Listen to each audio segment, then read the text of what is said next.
في 2006 الدنيا اتقلبت على كريستيانو رونالدو، والسبب ساعتها كان غمزة.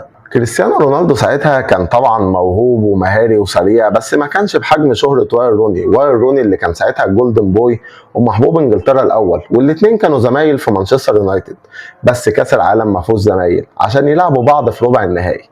الماتش اللي كان مليان شد عصبي لغايه لما واير روني يفقد اعصابه ويدوس على لعيب من البرتغال. طبعا لعيبه البرتغال تجري وتعترض وطالب الحكم بالطرد، ومين اول واحد بيطلب بطرد واير روني؟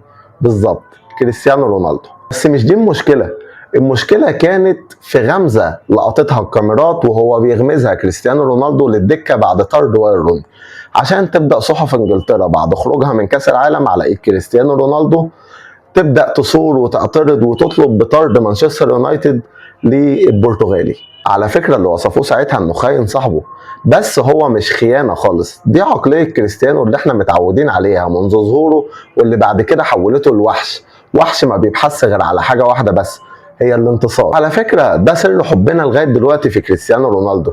كريستيانو هو الشخصيه اللي بتبحث دايما عن النجاح وما بتشبعش من الفوز. الكرة دايما مليانه قصص، وعشان تعرف كل القصص وكل التحليلات وكل الحاجات المهمه تابعنا، وما تنساش ان انا سيكر وده ملعبي.